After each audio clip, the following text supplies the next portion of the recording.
Time for another question.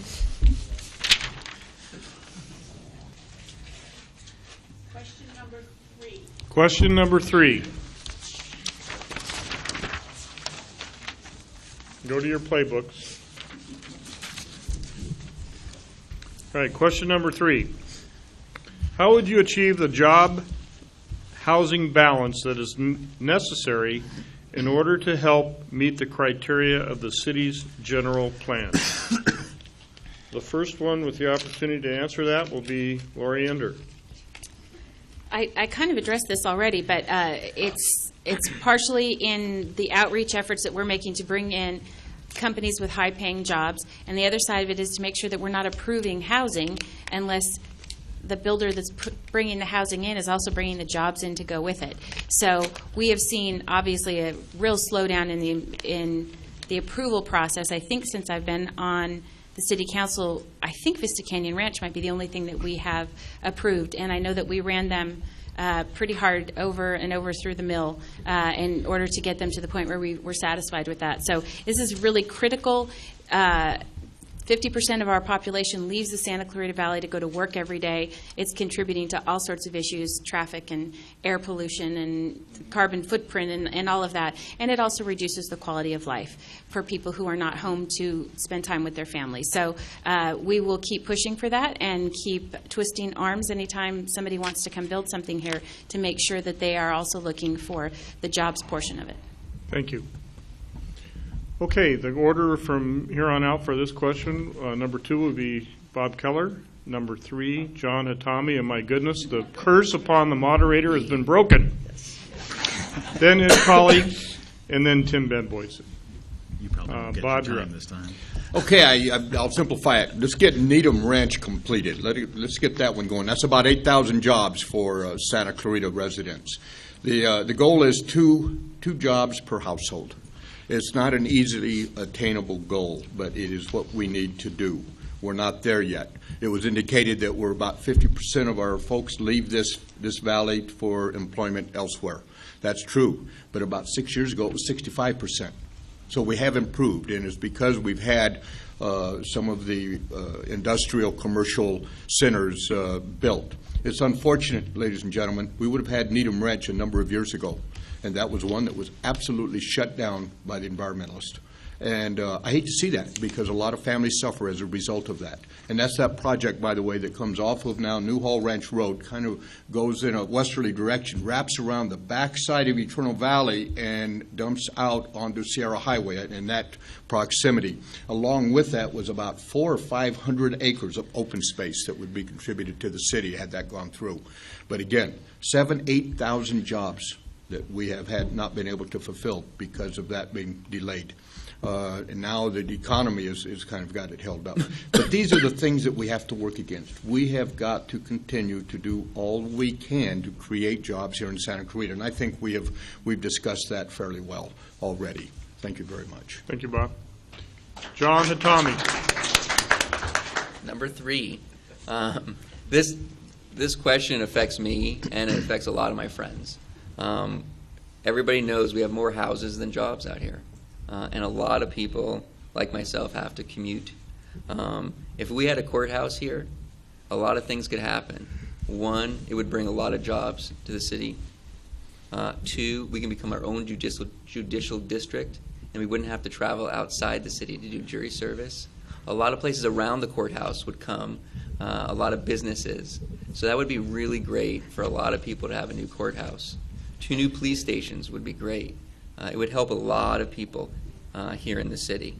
A lot of people who commute can't watch their kids when they get off of school. I was raised by a single mom, and that's the same thing. I mean, I was idle. I was a pretty good kid and had some good people around me, but that's a big issue. And so we really need to bring in more high-paying jobs here into the city of Santa Clarita. We need to work with some of the businesses and companies that are already here and see if we can bring in some startup businesses who launch some businesses here in Santa Clarita. We need to work with the EDC, like I said. The Enterprise Zone, I believe, is a great program because it incentivizes businesses to hire the local workforce. We need to support our industrial parks. We also, like I said, need to work on trying to hire veterans. We really need to do that. And lastly, we need to work with the county and really monitor new housing developments outside of our city. Because these housing developments affect the job market and affect a lot of us in the city. So we really need to pay attention to what's going on with that, because that really affects the jobs and really affects the housing. Thank you. Thank you, John. Ed Calling?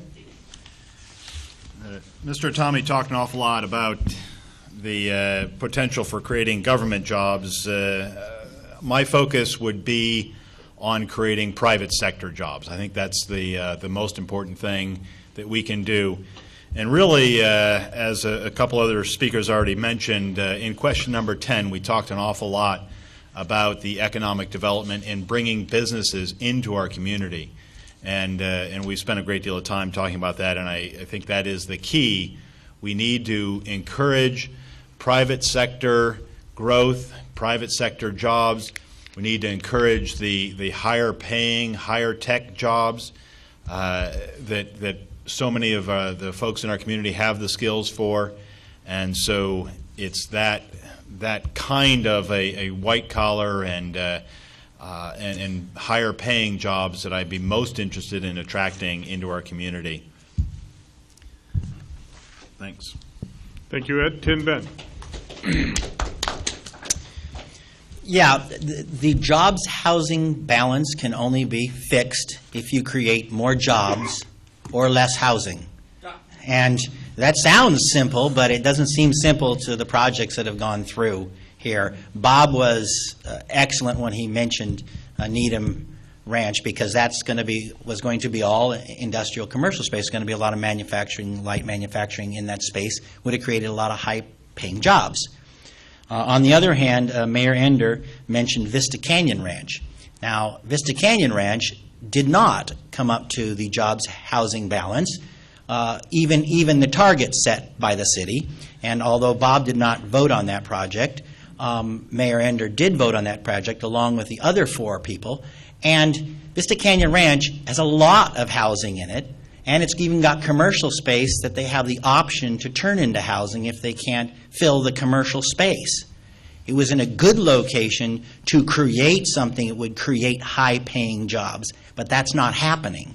Instead, they are building high-density housing, which will gridlock Soledad Canyon between Sand Canyon and Sierra Highway. That whole section in there is going to be a mess, and they're going to put a bridge over there and dump more traffic on that, and they threw up their hands and said, oh, well, we just can't fix it. It's at failure, and it wasn't our fault. It was going to be at failure anyway.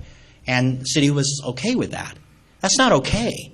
The people in the Canvas, Linda Vista neighborhood think they got cut-through problems now. Wait until they build all that. That was not good planning. And they want to put a Metrolink station over there, even worse. What we needed to, and what we should have done, was to create space for jobs. And we should have recruited a large company. Where are the large companies that this city hasn't recruited yet? We need to work on that. The county did a great job. They brought in, the Disney Studios right up here in Placer Rita Canyon. That's an example of creating a lot of jobs that are going to pay well enough for the people to live here, to be able to work there and live here and pay for a house. That's a good example. But we are not doing a good job recruiting. And that is something that the council should be working on. That is something I can help with. 9 years in commercial real estate, that's something I used to do. I'd be happy to do that. Thank you, Tim Ben. If anyone cares for rebuttal, we'll start with Lori Ender. No, thank you. Okay, Bob Keller? Just very quickly, and I actually appreciate what John Tommy was saying, having to do with another judicial district out here. For enlightenment, I wanted to mention that along with some of our business leaders and staff, we have met numerous times with our district attorney, Steve Cooley, and a couple of his leaders trying to get a new judicial district. It would give us the ability to control things here in Santa Clarita rather than having to go into the San Fernando Valley area and things of that kind. We obviously have not been successful yet, but it's something that we need to continue to work on and see if we can't cause that to happen. I think it would be very beneficial to our community. Thank you. Thank you. John Hatami. I'm good. Okay. Ed Colley. I'm good, thank you. Tim Bent. Yes, I would like to mention one other thing about the jobs and housing balance.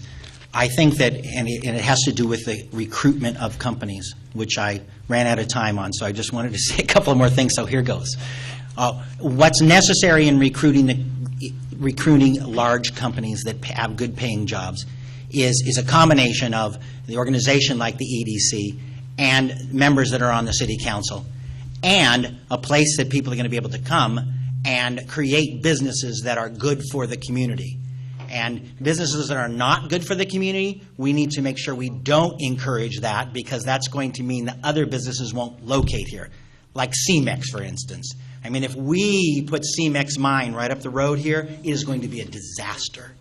It is going to make, you put 1,200 trucks a day on our roads with gravel in them, other businesses are not going to want to locate here. If our children can't breathe because the particulate count is twice what the government says is healthy for us, people are not going to locate here. So, Thank you, Tim Bent. Thanks.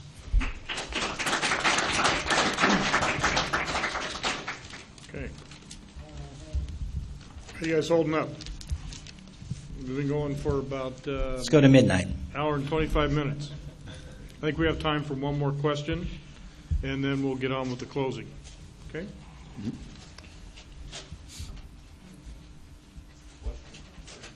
Question number 8. Question number 8.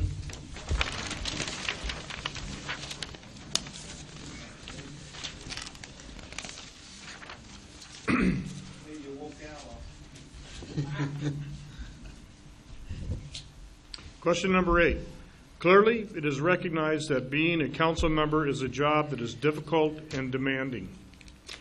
There is, however, a belief that the city council conducts itself as a body of government that is hostile to the citizens and demonstrates an us versus them attitude. What would you do to change that belief? John? Truly, the curse has been broken on the moderator. John, you would be number 1. Can I go? Sure. Easy, respect others. I mean, there comes mutual respect. Just because you're a city council person doesn't give anybody the right to scream at somebody or be mean to somebody or try to belittle somebody. That's not, I think, how you effectively communicate with anybody. And as a city council person, it's a volunteer job. You were elected by the people, so the people are the ones who you represent. And so I think you need to actively listen to individuals. Don't bully. There's a lot of bullying that sometimes goes on. We shouldn't do that. Properly research before you do a vote. Properly research, be prepared, go and talk to people. Go and talk to people in the community. Even if somebody even if somebody disagrees with you, you should talk to them too. I mean, I think that's a great thing. Go out and talk to people who actually disagree with you and see what they disagree with you about, how they feel about something. I talked to Mr. Green of Douglas Furniture, and he and a lot of the people who are on Newhall Avenue that used to be San Fernando Road are upset because the road changed and no one asked them or talked to them about it or said why they were changing it. And what happened is they lost a lot of money because a lot of people, who drive around have navigation and no one knows where Newhall Avenue is. That's not cool. Just go out and talk to them. People in the community that I've talked to in houses, they were like, wow, you're coming to my house, you're running for city council, and they just wanted to talk to me about things. And wouldn't it be cool if every month a city council person just went out to someone's house and had a little coffee and met with people and people got to talk to them about what they had to say? That would be great. I work, but I have no problem doing that. That'd be pretty easy. And I think people would like it. People really like to talk to you about certain issues. And so I think that's really, really important. Also, just being real. When I would go out in the community, I'm just John. That's all who I am. I'm a community person just like all of you, and it's about mutual respect, respecting one another and talking to one another and find out the issues. And at the end of the day, after you do all that, you're going to have to make a vote, and obviously probably 50% of the people are not going to like it, but at least you talked to the people first before you did it. Thank you. Thank you, John. In the order for the rest of this question is next will be Tim Ben Boydson, then Ed Colley, then Lori Ender, and last Bob Keller. So Tim Ben, you're up. How do you change the belief is what the question reads. Well, you change the belief by changing the facts, because the facts are the council, with the exception of Bob, is not listening to the citizens. What you have is you have 200 people show up to a meeting where you're doing a question on the library, and the library is a very complicated issue. And people have questions, but instead of answering their questions, the issue gets rammed through, with the exception of Bob, in one meeting. That is not listening to the citizens and answering their questions.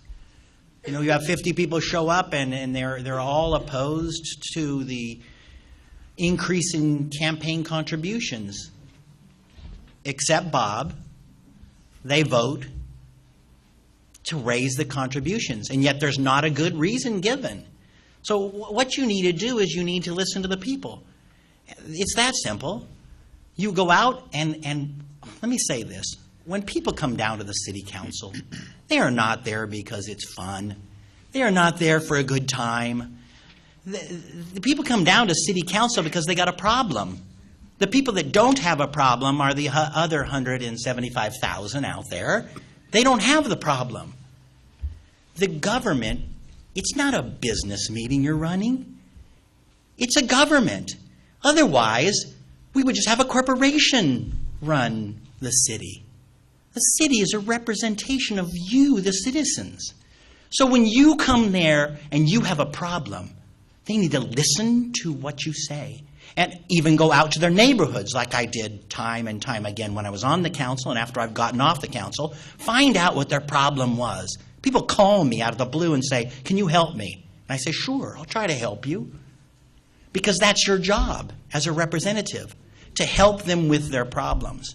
When you do that, when you react to the people, when you listen to their problem and try the best that you can to solve it, then you'll change this perception. City council didn't used to be like this. We made this city because we felt we weren't listened to by the county. And now we're in the same position 25 years later because we grew up. If that's growing up and becoming a big boy city, I don't want to do that. I would rather be listening in a place like this to you. Thank you, Tim Ben. Next will be Ed Colley. Thank you. I put a quote that I really like that I think is kind of applicable here on my website from a guy named Young. He says, "You are what you do, not what you say you'll do." For the last 10 years, I've represented you on the Cass Lake Water Agency, and I don't think anybody is going to say that the Cass Lake Water Agency has a hostile attitude towards the citizens. Indeed, I have come to the Canyon Country Advisory Committee many times. I've been asked to speak, I've done so, and I've come and listened much more often than I've spoken, because it is important that we understand. The citizens here in Canyon Country and elsewhere were concerned about a rate increase that was scheduled for the folks here in Canyon Country, and I listened to the citizens and ultimately voted against that rate increase. The structure of that rate increase was not fair, was not reasonable. And so I have a history of listening. I will continue to listen to the citizens. Again, it's not what we say we will do here on the dais now tonight, because campaign rhetoric is cheap and easy. But living, doing what we actually are elected to do is what's important. And I will continue, if elected on the city council, to do what I've already done for the last 10 years, and do everything I can to work for you, to listen to you, and to make the best possible decision for the citizens of Santa Clarita. Thank you, Ed. Lori Under. I'm so glad that this question got chosen, because this is something that is very hard for me, and I'm very disappointed in it. And I will argue that it's stated earlier that it's a fact that we don't listen. That's not the truth. It's the perception that we don't listen, and that's what bothers me. How can we change that perception? And I'm not sure what the means is to do that. And I don't know if it's having a town hall meeting like this that doesn't have a format and just a back and forth kind of conversation. And if that's what we need to do, then I think that'd be great to do it. I don't feel any hostility toward anyone in a city council meeting or towards anyone in this room. I feel scared sometimes, and I'm awfully glad I have a sheriff's deputy to walk me to my car. But I don't feel any hostility towards anyone, and it's really hard when there's hostility aimed towards me. There were some scouts that came to a meeting a couple months ago, and they sat through the city council meeting, and they came in the next day to meet with me, and they had questions they had to ask. The only thing they wanted to talk about was, how do you handle people like that? And it was so surprising to hear from these 8th grade kids who had picked up on the fact that there was this thing going on in the room. That was heartbreaking to think that 8th grade Boy Scouts realize that this situation exists. I would love to address it. I would love to try to make it better. It's hard because I come in here and I'm honest and I'm saying how I feel, and I get hissed at. And that's the difficult thing. I would love to fix this. I would love to address this. I do listen to people and talk to people all the time. It just, maybe it's the people that are in my neighborhood and that I come into connection with. And I would love to try to improve that throughout the council. I can't control the behavior of my fellow council members, only my behavior. And so I'm glad this came up. I'm glad we're able to have this discussion. I would love to see this improve. Thank you, Lori. Thank you very much. Bob Keller. I share it's a little, I don't like having a question posed like that. I mean, I'm not knocking the question. It's just said that there's a perception of not listening. I think probably the best way in, it's what can I do? I would propose that I can do what I have been doing for 12 years. Listening to the people, having eye contact with you, making an informed decision, and hopefully never have anybody think that Bob Keller is not doing what's right and is not listening to the people, because I do. That's what I intend to continue doing, ladies and gentlemen. Thank you.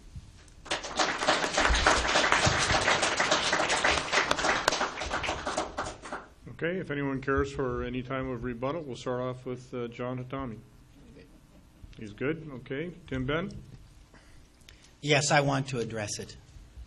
I have to address it. It's why I'm running for office. I don't know what perception Ms. Ender is having a problem with. I know that a group of citizens called me up and asked me, hey, come on down and help us because they're building this giant building in our neighborhood and we just want it to be smaller. They didn't say we didn't want to build a building. Can you come down and help us? And I said, sure. So I went down, walked some picket with them, talked to them about how to interface with the city. These citizens went down to City Hall. They called us terrorists. And one of the council members said that the developer should sue us. How in the world do you think there's not a problem? Ms. Ender says she can't speak for herself, but what she could do, sitting on that dais, was to stand up and say that's not acceptable. And I will. If elected, I'll stand up and say that's not how you're going to treat our citizens.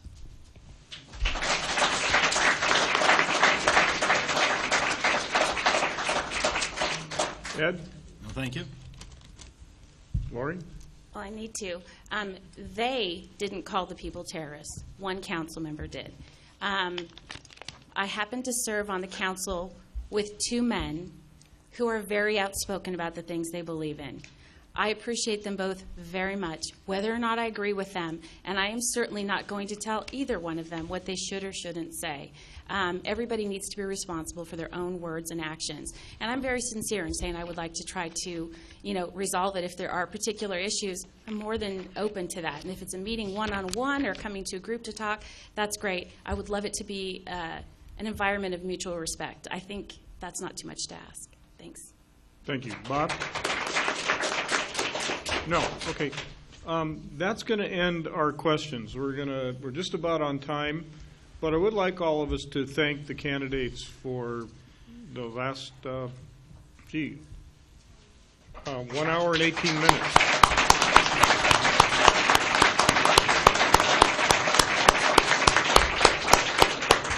Okay, with that, let's get on to the closing statements. And just a little bit of housekeeping as far as that is concerned. You'll each have 2 minutes to close. And the way that you will present your your closing, or the order that you will close in, will be reverse alphabetical order of your first name. Okay, so to make it easy for everyone, well, you're the teacher, Ed. Tim Ben Boydston, Lori Ender, John Hatami, Ed Colley, Bob Keller. That's the order that will go. Now, Bob could have argued for Robert in there. I'm glad somebody figured it out. Okay, 2 minutes. We'll begin with Tim Ben Boydston. Thank you, Spence. I want to take a couple of minutes at the end here, and I'm going to do something a little bit different because this is about our 8th forum. And some of you have, I think, been to most of them. And I just want to take a minute to talk about why I wear this lapel pin. When we were attacked on 9/11 by terrorists that wanted to kill what's going on here tonight, it affected all of us. So I want us to remember right now the men and women that are all over the world that are serving in all the capacities that they do and risking their lives and giving their lives. Somebody asked, why do I wear that pin? I put that on and I wear it almost every day since then, because this is a privilege that we get to do tonight, because today and tomorrow and the next day, somewhere in the world, someone is going to give their life for you.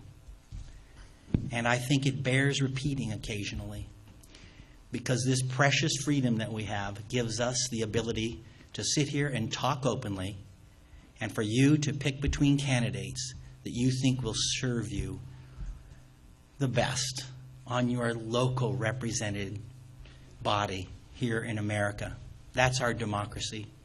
And so thank you to all those men and women the world over that are doing that for us. I'll close by saying I would really like your vote. I promise I'll work really hard for you. I'll know the issues before I vote on them. You can find out more about me at timben.com, and you can look on my website or pick up a brochure, because I have a plan to make Santa Clarita better.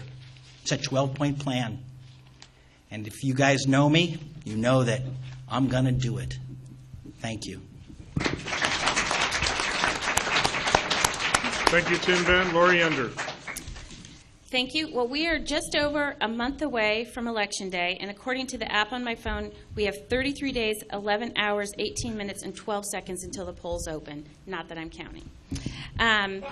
We are in the fray of campaigning, and some people like to call this the silly season. I've spent a lot of time talking to residents about their concerns and their goals for Santa Clarita, and the number one question I get is, why would you want to do this? Well, my reasons for running today are the same as they were 4 years ago: to be of service to my community and to preserve our quality of life. Being a city council member and now mayor is my full-time job, and I want nothing more than to ensure that we have a safe, healthy, economically sound city. I've learned a lot over the last 4 years. I learned that politics are not for the faint of heart, and that less government is a very good thing. I've learned that building consensus is the key to getting things done, that it's okay to disagree, but that it can always, always be done with respect. and that being on the City Council is still all about what brought me here in the first place, community service. I am honored to have served for 4 years on the Council and to have received endorsements from many people and organizations that mean a great deal to me, including Congressman Buck McKeon, State Senator Tony Strickland, Assemblyman Cameron Smythe, the Los Angeles County Republican Party, the SCV Young Republicans, the SCV Chamber of Commerce, and the Association for Los Angeles Deputy Sheriffs.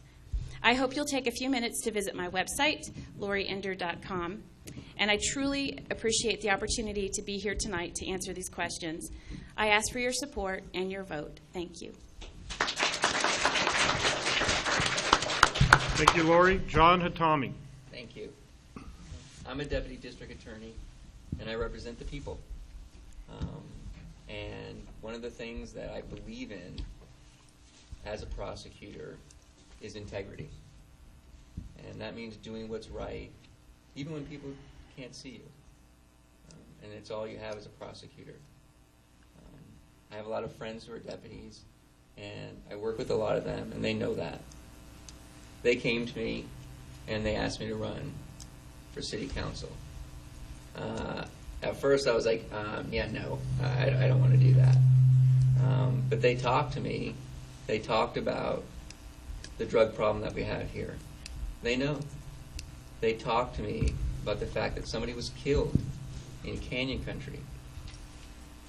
That's serious. They talked to me about the gangs. And my mom was ran over by a drunk driver out here 3 years ago, by Chi-Chi's. And she almost died. And the person was prosecuted by my office. I didn't do it. I'd have liked to have done it, but it wasn't me.